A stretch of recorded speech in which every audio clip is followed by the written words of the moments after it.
없네.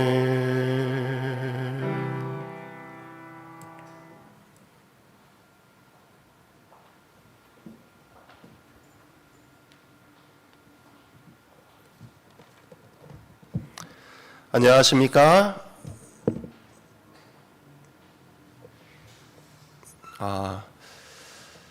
코로나가 시작된 후에 또 시작되었을 때 이게 빈 교회에서 이렇게 예배 드리던 일이 또 다시 떠오르게 됩니다. 성전에는 우리 목사님 4분, 그리고 영광이, 그리고 사모님, 저 이렇게 5명이 모여서 예배를 드리고 있습니다. 근데 각 가정에서 또 성전에 오고 싶으나 오지 못하는 우리 성도님들의 마음이 있을 줄 압니다. 하나님께서 우리 성도님들에게 큰 위로를 더하여 주시고 또 그곳에서도 똑같은 하나님의 역사가 임재하여 주셔서 우리의 마음이 뜨겁고 또 우리가 하나님을 바라볼 수 있는 귀한 시간이 되기를 간절히 소망합니다. 제가 이게 찬미를 고르면서 여러 가지 찬미들이 있었습니다. 그런데 참 어려운 일이 있을 때마다 우리에게 꼭 우리한테 있는 것이 있다면 예수님밖에 없다는 사실이 생각이 났습니다. 세상에는 여러 가지 좋은 것들이 있습니다. 그럼에도 불구하고 우리 속에 예수님이 있다는 사실이 오늘 우리들에게 큰 위로가 된다는 사실을 잊지 마시고 또 하나님의 말씀으로 큰 위로를 받는 귀한 시간이 되기를 간절히 소망합니다. 오늘은 사도행전 12장 1절에서 5절에 있는 말씀을 가지고 교회에 핍박이 몰려올 때라는 제목으로 여러분과 함께 은혜 나누고자 합니다. 먼저 하나님의 말씀 사도행전 12장 1절에서 5절에 있는 말씀을 보도록 하겠습니다. 제가 읽도록 하겠습니다. 그때에 헤롯 왕이 손을 들어 교회 중에서 몇 사람을 해하려 하여 요한의 형제 야고보를 칼로 죽이니 유대인들이 이 일을 기뻐하는 것을 보고 베드로도 잡으려 할세 때는 무교절 기간이라. 4절 잡음에 옥에 가두어 군인 내식인 내패에 맡겨 지키고 6월절 후에 백성 앞에 끌어내고자 하더라. 이에 베드로는 옥에 갇혔고 교회는 그를 위하여 간절히 하나님께 기도하더라. 오늘 사도행전 12장의 말씀을 통하여 하나님께서 오늘 우리들에게 하시고자 하는 말씀을 함께 나누고자 합니다. 사도행전 10장 11장에 있는 말씀을 보면 초대교회에 엄청난 부흥의 역사가 일어났습니다. 이른비 성령의 임재로 인하여 온 예루살렘이 하나님의 복음으로 가득 찼고요. 그 일로 인하여 그런 부흥의 결과로 어떤 일이 일어나게 됩니까? 스데반의 죽음으로 사울이라는 청년이 교회를 핍박하게 됩니다. 그래서 교회들이 사도들 몇몇을 제외하고 뿔뿔이 흩어져서 그 복음이 온 유대에 전파되게 됩니다. 그리고 또 청년 바울이 그들을 잡고자 온 유대에 또 잡으러 다니기 시작합니다. 그러자 유대인들이 그리스도인들이 또 어디로 가게 됩니까? 사마리아로 가게 되었습니다. 또 그곳에 하나님의 복음이 전파되었고 이제 결과적으로 어디까지 이르게 됩니까? 우리 지난번에 이야기했듯이 우리 이방인들에게도 복음이 전파되게 되어서 예루살렘 교인들이 그것을 용납하게 되어서 무엇이 생기게 됩니까? 바로 예루살렘과 온 유대와 사마리아와 땅끝까지 복음을 전파하기 위한 안디옥 교회가 세워지는 엄청난 사건이 바로 사도행전 11장에 일어나게 됩니다. 이제 세상 모든 사람들을 위하여 복음을 전하는 시기가 되었습니다. 그리고 그 복음의 전파로 인하여 예수님을 믿는 사람들을 보고 이제는 그들을 유대인이라 부르지 아니하고 그들을 그리스도인이라고 부르는 시대가 열리게 되었습니다. 복음이 땅끝까지 전하게 되는 그 시작점에 놓인 그때에 오늘 사도행전 12장이 시작됩니다. 여기 보면 오늘 본문에 이런 말씀이 있습니다. 그때에. 바로 그때가 뭐냐면 세상에 복음을 전하기 위한, 세상 끝을 향하여 복음을 전하기 위한 준비된 그때에 누가 일어납니까? 헤롯 왕이 일어나게 됩니다. 예전에는 복음을 믿으면 가정에서 핍박이 왔습니다. 그래서 뭐 하는 거예요? 가정에서 쫓겨나요. 내가 예수님을 믿으면 교회에서 출교당하였습니다. 이제는 교회에서 핍박이 옵니다. 내가 예수님을 믿는데 이제는 더 큰 세력인 이 사내들인에서 우리를 잡아가두고 죽이려고 합니다. 그럼에도 불구하고 복음이 왕성해지자 이제는 누가 일어나게 됩니까? 한 나라의 왕이 일어나게 됩니다. 헤롯 왕이 손을 들었대요. 교회 중에 몇 사람을 해하려 하였다라고 이야기합니다. 그 결과 이제는 누가 죽게 됩니까? 청년 사울은 이제 나중에 바울이 된 사울은 집사님 중에 한 분을 죽이게 되죠. 첫 번째 순교자인 스데반이 죽게 됩니다. 그때까지만 해도 유대인들을, 사내들이는 사도들을 건들지 못했습니다. 왜 그런가 하면 그들은 하나님을 두려워하는 사람들이었기 때문입니다. 혹시 하나님의 권능이 임한 사도들을 치는 것에 대해서 이 사내들이는 겁을 먹고 있었습니다. 그런데 헤롯 왕은 하나님을 두려워하지 않는 사람이었습니다. 헤롯 왕이 누구를 죽입니까? 요한의 형제 야고보를 칼로 죽이게 됩니다. 사랑하는 성도 여러분, 복음이 이방인 고넬료에게 전해지고 점점 예루살렘과 온 유대와 사마리아와 이제 땅끝까지 가려는 그 시점에 점점 복음이 전파되는 순간에 사단은 그것을 그냥 두지 않습니다. 사단은 세상의 세력을 향하여 손을 들게 하고 교회를 핍박하게 합니다. 그때 헤롯이 정치적인 이유로 손을 들어 교회 중에 몇 사람을 해하려고 합니다. 그 처음 시작이 누구였는가 하면 바로 요한의 형제 야고보를 죽이게 됩니다. 무엇으로 죽이게 되죠? 여기 보면 칼로 죽였다라고 표현을 하고 있습니다. 마치 침례 요한이 칼로 목이 잘라서 죽은 것과 같은 그러한 형태로 야고보도 죽게 됩니다. 사실 이 처벌 방법은 유대인의 처벌 방법이 아니었습니다. 왕들이 사적으로 급작스러운 처형으로 구두로 명령할 때 가장 신속한 방법으로 칼로 그 머리를 쳐서 죽이는 방법이 사용되어 왔습니다. 사실 이 헤롯은 침례 요한을 죽인 헤롯이 아닙니다. 지금 야고보를 죽은 헤롯은 헤로디아의 오누이였던 오빠였던 이 헤롯이 그 헤롯입니다. 그러니까 오빠였던 헤롯이 이 야고보를 죽이게 되는데요.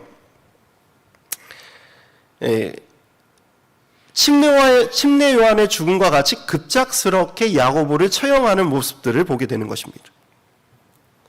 야고보의 죽음에 대해서 누가 좋아하게 됩니까? 여기 보면 3절에 보면 이렇게 이야기를 하고 있습니다. 야고보의 죽음에 우리 한번 다 같이 있는 곳에서 함께 읽겠습니다. 시작. 유대인들이 이 일을 기뻐하는 것을 보고 베드로도 잡으려 할새 때는 무교절 기간이라. 헤롯이요, 야고보를 죽이는 것을 보고 누가 좋아하는 거예요?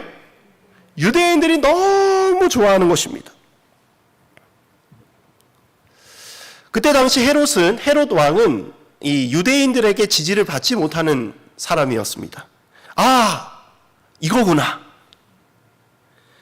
헤롯 왕은 더욱 대담하게 이제 누구를 죽이려고 하지요? 베드로를 잡아서 죽이려고 합니다. 교회의 기둥인 베드로를 공개적으로 죽이려고 하는 것입니다. 우리 4절에 있는 말씀입니다. 잡음에 옥에 가두어 군인 내식인 내패에 맡겨 지키고 유월절 후에 백성 앞에 끌어내고자 하더라. 한번 볼게요. 여기 보면 베드로가 붙잡혔습니다. 근데 붙잡혔는데 지금 어떻게 지키고 있습니까?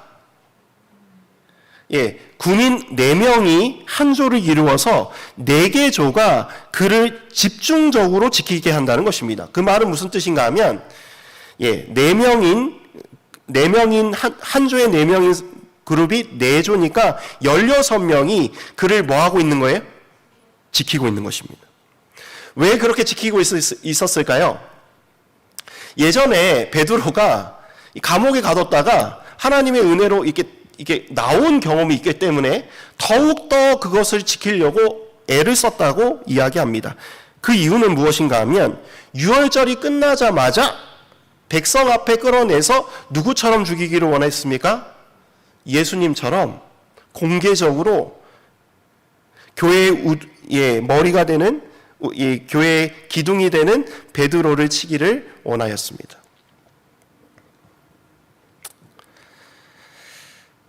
예수님처럼 백성들 앞에 끌어내어 죽이려고 합니다. 교회에 큰 뭐가 왔어요? 위기가 찾아왔습니다. 예전에 사울이라는 청년이 교회를 핍박했을 때도 엄청 힘이 들었는데 이제는 왕이 교회를 직접 핍박하고 교회 지도자들을 죽이는 것입니다.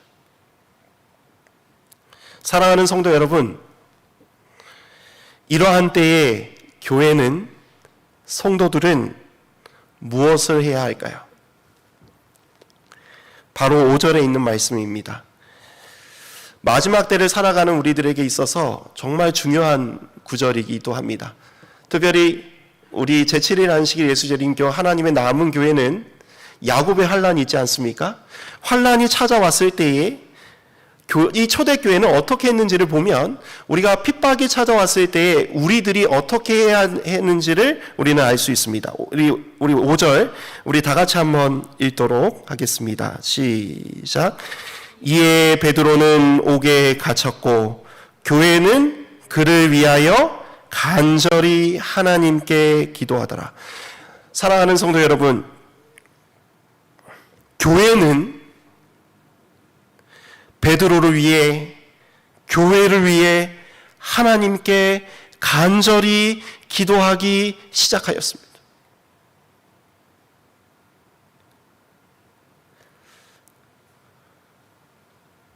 여기 보면 기도하긴 하는데 어떻게 기도한다고요? 여기 보면 간절이라는 단어가 있습니다. 이 간절이라는 의미는 이 킹 제임스 버전에는 이게 without ceasing이라고 되어 있고요. 이게 뭐냐면 쉬지 않고 계속해서 뭐 한다는 거예요? 기도한다는 것입니다. 이 헬라어가 에테녹스라는 단어인데요. 이 간절이라는 단어는 겟세마네 동산에서 예수님께서 기도하시는 모습을 묘사할 때 사용된 단어로 우리 그 단어가 여기 사용됨을 볼 수 있습니다. 그래서 누가복음 22장 44절에 보면 이렇게 예수님께서 이렇게 기도하였다고 기록하고 있습니다. 제가 읽도록 하겠습니다. 예수께서 힘쓰고 애써 더욱 간절히 뭐하였다? 기도하시니 땀이 땅에 떨어지는 핏방울 같이 되었다. 이렇게 표현. 자, 무슨 말인가 하면 지금 초대교회가 이 큰 위기를 맞았을 때에 교회를 위하여, 베드로를 위하여 누구처럼 기도했다고요? 예수님처럼, 정말 예수님이 십자가를 지기 전에, 고난을 당하시기 전에 겟세마네 동산에서 피땀 흘리면서 기도하였던 그 간절한 모습으로 교회가 뭐하였다? 기도하였다라고 이야기하고 있습니다.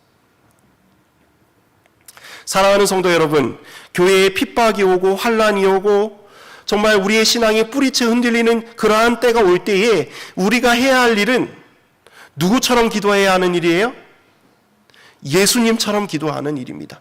특별히 예수님께서 십자가를 지시기 전에 하나님을 향하여 간절히 기도하였던 그 모습으로 우리가 하나님께 기도해야 한다는 것입니다. 사랑하는 성도 여러분, 예수님에게 있어서 가장 큰 고난은 십자가의 길이었습니다. 그러나 그 십자가의 길을 가기 전에 반드시 필요한 것이 있었다면 그것은 겟세마네 동산에서 기도하는 일이었습니다. 기도함으로 하나님께서 주시는 그 십자가의 고난에 쓴 잔을 다 마실 수 있으셨어요. 왜 그런가 하면 하나님을 온전히 의뢰할 수 있는 힘을 바로 그 기도를 통하여 얻으셨기 때문입니다. 사랑하는 성도 여러분, 우리는 누구처럼 기도해야 할까요? 바로 예수님처럼 간절히 하나님께 기도해야 한다고 이야기하고 있는 것입니다. 이 단어는 이 베드로전서 4장 8절에도 똑같은 단어로 쓰여지는데요. 특별히 이 구절에서는 열심으로라는 단어로 번역되어집니다. 무엇보다 열심으로 서로 사랑할지니 사랑은 허다한 죄를 덮느니라.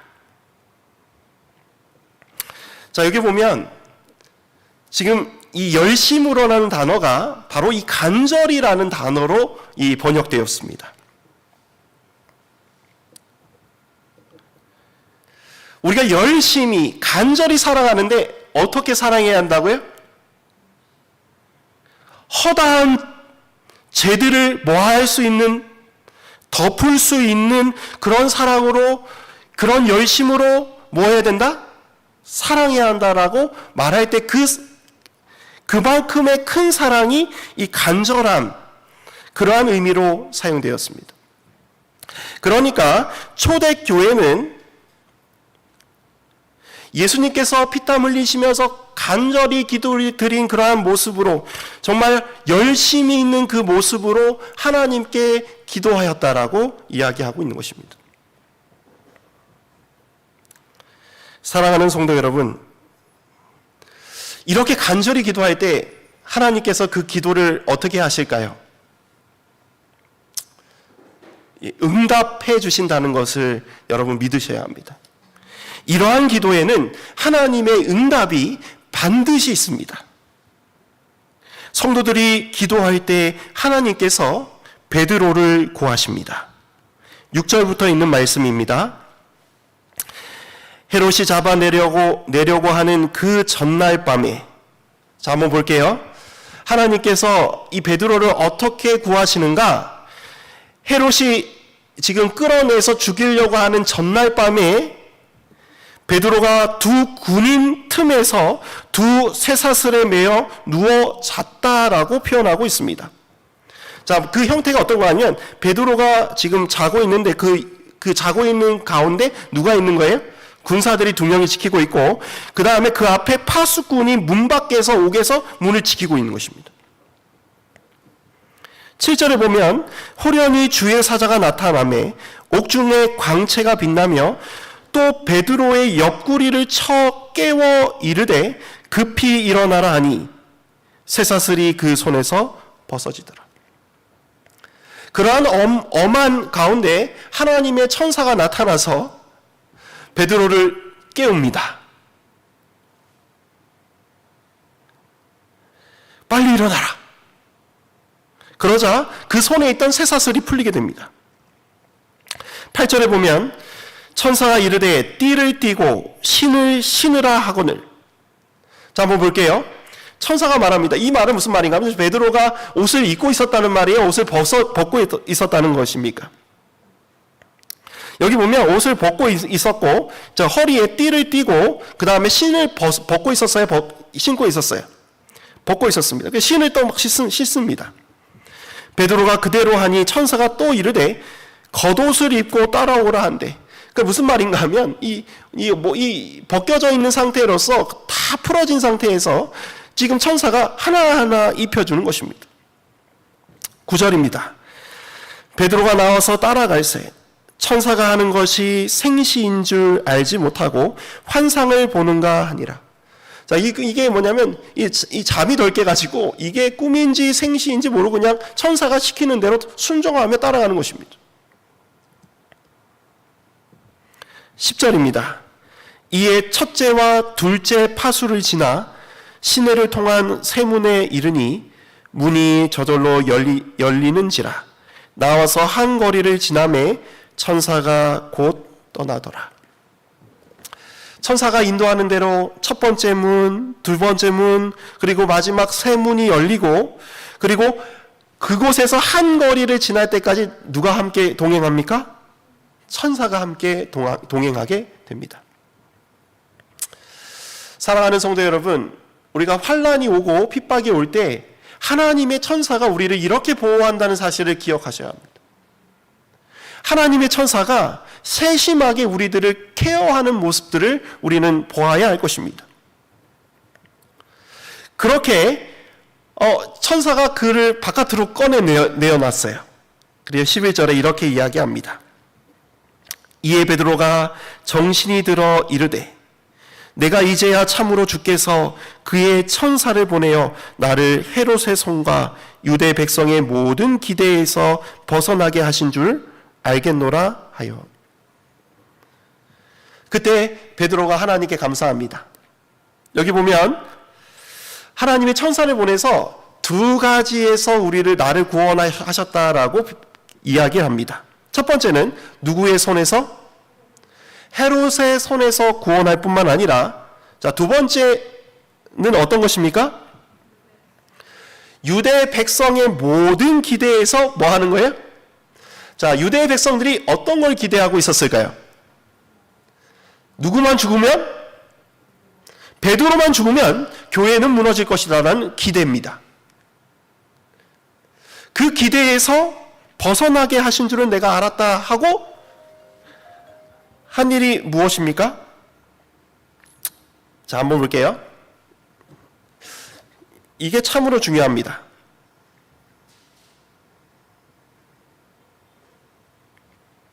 12절 우리 다 같이 한번 읽도록 하겠습니다. 깨닫고 마가라 하는 요한의 어머니 마리아의 집에 가니 여러 사람이 거기에 모여 기도하고 있더라. 자, 한번 볼게요. 베드로가 그가 하나님께서 구원하신 것을 보고 제일 먼저 달려간 곳이 어디입니까?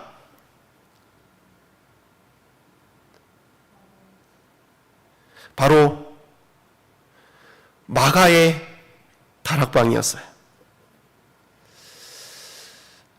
교회의 위기가 찾아왔을 때 우리 모든 하나님을 믿는 성도들은, 예수님을 믿는 성도들은 어디 있다라고 베드로는 인지하고 있는 거예요? 바로 여기입니다. 이른비 성령이 처음으로 내렸던 곳, 예수님을 믿고 마가의 다락방에 모여서 기도하는 그 장소에 교회의 위기가 찾아왔을 때 모든 성도들이 그곳에 모여서 기도하고 있을 거라는 것을 알고 베드로는 제일 먼저 어디를 향하여 달려갑니까? 바로 기도하는 마가의 다락방으로 달려가게 됩니다.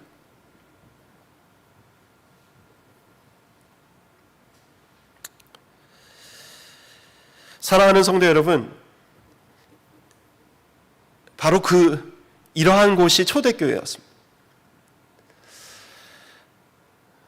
우리는 어떠한 사람이 되어야 합니까?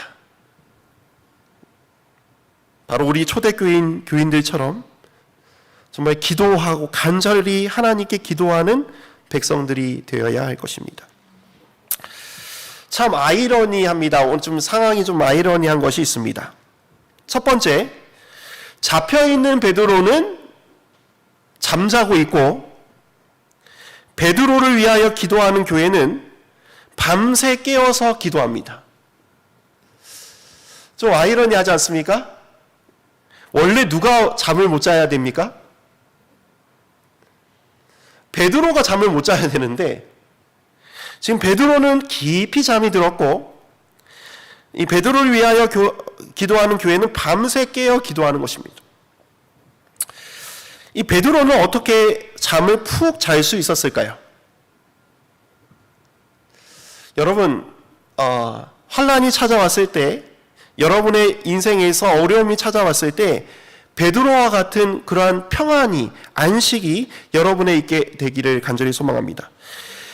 저는 이 말씀에서 저는 베드로가 이 말씀에서 푹 잘 수 있었겠다라는 생각이 듭니다. 그 구절은 요한복음 21장 18절에서 19절에 있는 말씀이에요. 자, 이것은 예수님께서 3번 예수님을 부인한 베드로를 내가 나를 사랑하느냐 3번 회복시키신 후에 하신 내가 나를 내 어린 양을 먹이라 하는 그 구절이 끝나는 그 시점에서 베드로를 향하여 말씀하신 것입니다. 베드로의 인생에서 잊지 못할 장면들이 여러 장면이 있는데 가장 잊지 못하는 장면이 바로 이 장면이었을 것입니다. 한번 좀 보도록 하겠습니다. 내가 진실로 진실로 내게 이르노니 젊어서는 내가 스스로 띠뛰고 원하는 곳으로 다녔거니와 늙어서는 내 팔을 벌리리니 남이 내게 띠띠우고 원치 아니하는 곳으로 데려가리라. 19절, 이 말씀을 하심은 베드로가 어떠한 죽음으로 하나님께 영광을 돌릴 것을 가리키심이로라. 자, 한번 볼게요. 자, 베드로는 하나님이 예수님께서 하신 말씀을 기억하고 있었어요. 젊어서는 내가 원하는 대로 다니지만 늙어서는 어떻게 될 것이에요? 내 팔을 벌릴 것인데 남이 바로 예수님이 내게 띠띠우고 원치 아니하는 곳으로 데려갈 것이라는 그 말씀이 있을 때까지 나는 뭐하지 않을 것이다? 죽지 아니할 것이라는 것을 믿고 살았습니다.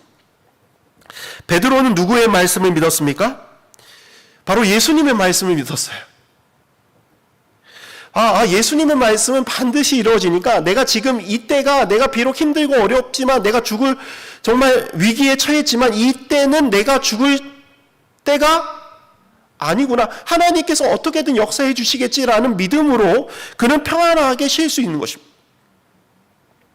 지금 내가 죽을 때가 아니라고 예수님께서 말씀하셨기 때문에 누구보다 편하게 잘 수 있었던 것입니다. 죽음 앞에 편히 잘 수 있는 사람이 성경에 2사람이 나오는데요. 첫 번째는 요나였습니다. 풍랑이 일어서 모든 사람이 죽게 되었다라고 난리칠 때 그는 뱃속에서 편안히 잘 수가 있었습니다. 왜 그런가 하면 하나님의 복음이 땅끝까지 니느에게 전파될 때까지 자기는 죽지 아니할 것을 누구보다 알았기 때문입니다. 그와 같은 요나가 누구를 표상하는가 하면 예수님을 표상합니다. 예수님이 풍랑이 일 때에 제자들이 다 죽게 되었다라고 외칠 때에 예수님은 뭐 하였어요? 물이 들어오는 배에서 편히 주무셨습니다. 그러면서 제자들에게 이렇게 이야기합니다. 왜 두려워하느냐고. 손을 들어서 바다와 파도를 잠잠하게 하십니다. 사랑하는 성도 여러분, 우리가 두려운 이유는 하나님의 말씀을 믿지 못하기 때문이지는 않는가 한번 생각해 보아야 합니다. 지금 그와 같은 경지의 심을 베드로는 쉬고 있는 것입니다. 사랑하는 성도 여러분, 우리가 위기의 순간, 핍박의 순간이 찾아올 때에 우리는 하나님의 말씀을 기억하고 그 하나님의 말씀을 더욱더 붙드시는 여러분과 제가 되기를 간절히 소망합니다. 왜냐하면 그것이 우리의 유일한 희망이요 확실한 보증의 말씀이기 때문입니다. 사랑하는 성도 여러분, 예수님께서 천천만만의 천사들과 함께 이 땅에 오신다는 것이 오늘 우리들에게 약속되어 있습니다. 환난과 고난은 잠깐이지만 하나님의 보호하심은 영원하다라고 약속해 주셨습니다. 그 말씀을 믿는 사람은 뭐 하지 않는 거예요? 두려워하지 않는 것입니다.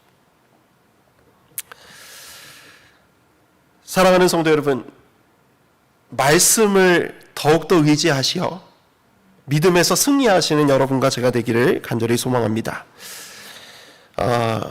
교회는 응답받았어요. 정작 기도의 응답이 되었는데 그들은 응답되었는지 모릅니다. 한번 오늘 본문에 있는 말씀을 보도록 하겠습니다. 왜 그들은 몰랐는지 한번 보도록 하겠습니다. 13절부터 있는 말씀입니다. 자, 베드로가 대문을 두드린데 로데라 하는 여자아이가 영접하러 나왔다가 베드로의 음성인 줄을 알고 기뻐하여 문을 미처 열지 못하고 달려들어가 말하되 베드로가 대문 밖에 섰더라 하니. 자, 한번 보겠습니다. 베드로가 제일 먼저 달려간 곳이 어딘가 하면 마가의 다락방이었습니다. 아마 그곳에 성도들이 있을 거라고 생각하고 그곳에 왔습니다. 그런데 문제가 있었어요. 뭐가 닫혀 있는 거예요?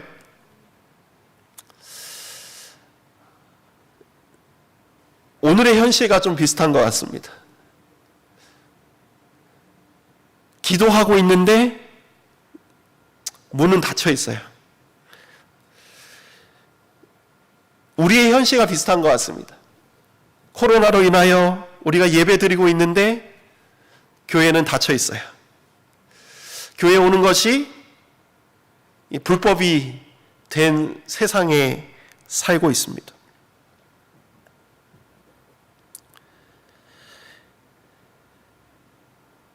베드로가 문을 두드리고 있는데 이 로데라 하는 아이가 베드로인 것을 알고 너무 기뻐서 문을 열지 못하고 뭐 하는 거예요?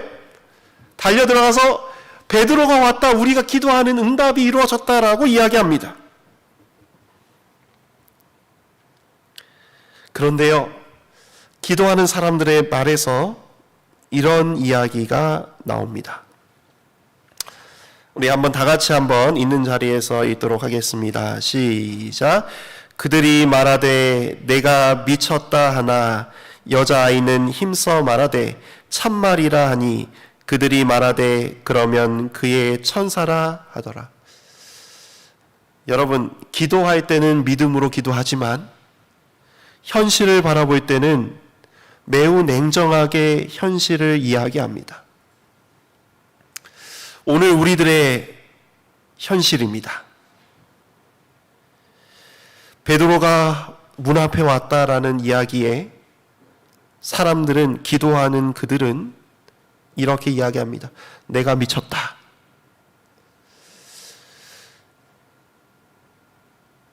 말이 되냐? 이 여자아이는 힘써 말하되 참말이라, 진짜다. 그들이 말하되 그것은 베드로와 함께 다니는 천사다.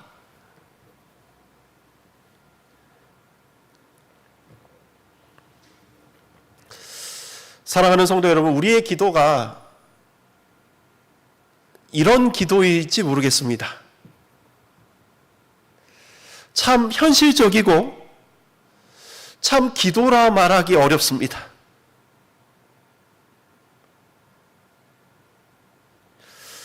그런데 여러분, 그런 기도에도 하나님이 뭐 하셨어요? 응답하시고 포기하지 않으십니다. 저는요, 저 같으면 문 두드리는데 누가 안 나오면 없는 줄 알고 돌아설 텐데요.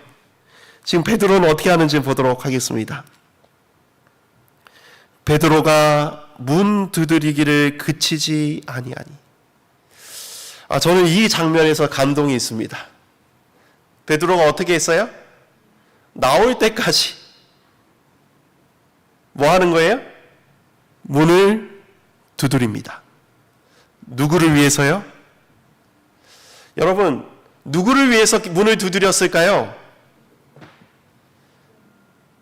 베드로 자신을 위해서 문을 두드렸을까요? 아니면 그 안에 기도하고 있는 그 성도들을 위하여 문을 두드렸을까요? 17절을 보면 이렇게 얘기합니다. 베드로가 그들에게 손짓하여 조용하게 하고 주께서 자기를 이끌어 옥에서 나오게 하던 일을 말하고 또 야고보와 형제들에게 이 말을 전하라 하고 떠나 다른 곳으로 갔다. 자, 이 말은 무슨 뜻인가 하면 베드로가 이곳에 계속해서 이 은신처로 사용하였다는 뜻이 아닙니다. 그게 무슨 말인가 하면 와가지고 하나님께서 나를 어떻게 구원하셨는지에 대한 이야기를 하고 그것에 대해서 교회 지도자들에게 이야기를 하고 자기는 다른 곳으로 갑니다. 그러니까 무슨 뜻인가 하면 지금 베드로가 그 문을 계속 두드린 이유는 자신이 숨으려고 들어간 게 아니라는 거예요. 자, 그 말은 누구를 위해서 문을 두드렸다는 거예요? 기도하는 성도들을 위해서 문을 두드렸대요. 끝까지. 그들이 나올 때까지. 야, 너희들의 기도가 뭐하였다? 응답되었다. 베드로가 문을 두드리기를 그치지 아니하니. 사랑하는 성도 여러분, 이 베드로가 어떤 마음으로 두드렸을까요? 저는 예수님의 마음처럼 느껴졌습니다.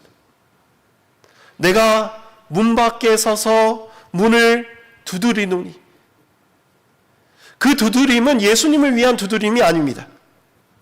문을 아직 열지 못하고 있는 우리들을 향한 두드림이 그와 마찬가지로 이 베드로가 그들을 향하여 두드리는 것이에요. 너희 기도가 하나님께 상달되어서 내가 왔다. 자, 한번 볼게요. 그들이 문을 열어 베드로를 보고 뭐 하였어요? 놀랬대요. 엄청 놀랬습니다.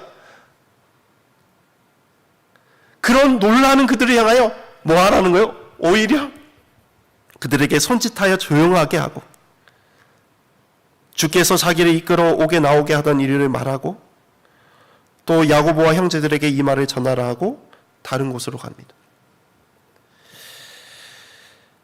사랑하는 성도 여러분,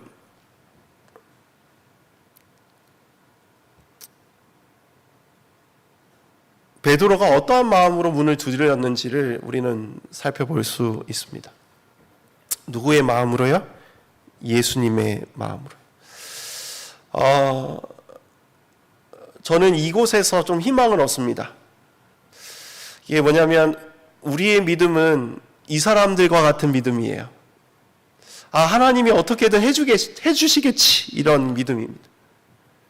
그리고 하나님이 어떻게든 이 문제를 해결해 주시겠지라고 기도합니다. 정작 하나님께서 그 기도에 응답을 해주셨음에도 불구하고 우리는 현실적으로 이야기합니다. 저는 그런 기도는 누가 저에게 이런 기도를 한다 그러면 저는 그 기도를 응답해 주고 싶지 않습니다. 사실 이들은 믿지 않고 있는데도 불구하고 기도하는 거예요. 참으로 모자랍니다. 100%의 믿음이 없습니다.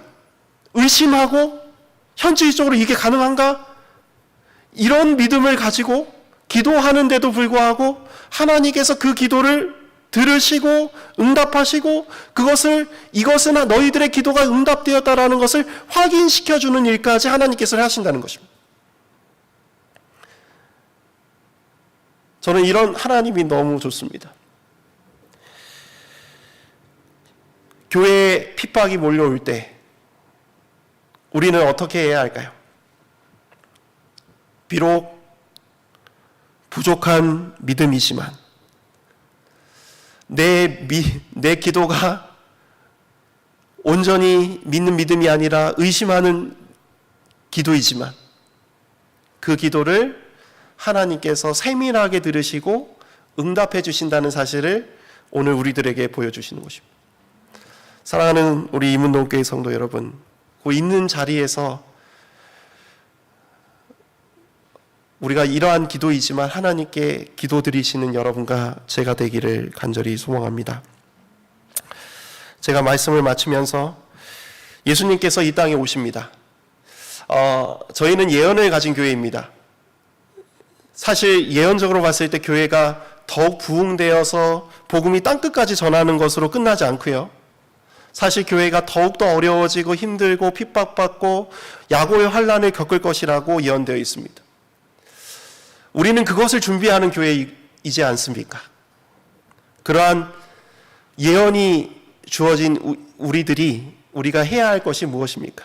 바로 우리 초대교회처럼 비록 부족하고 모자라지만 예수님의 마음을 가지고 간절한 마음으로 정말 하나님께 기도하시는 여러분과 제가 되기를 간절히 소망하며 말씀을 줄이도록 하겠습니다.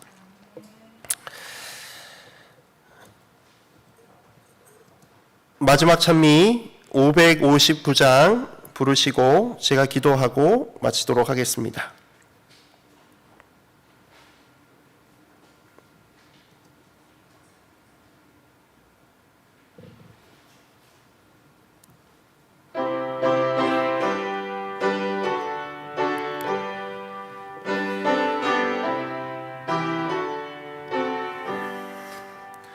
환난과 핍박 중에도 예성도 신앙 지켰네.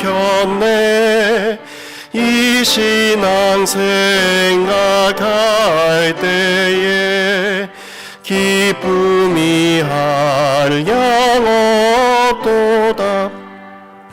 예성도 신앙 따라서 죽도록 충성하겠네. 옥중에 매인 예성도 양심은 자유 얻었네. 우리도 고난 받으며 죽어도 영광 되도다. 예성도 신앙 따라서 죽도록 충성하겠네. 예성도 봄마다 원수도 사랑하겠네. 인자 너너 행실로 이 신앙 전파리라. 예성도 신앙 따라서 죽도록 충성하겠네.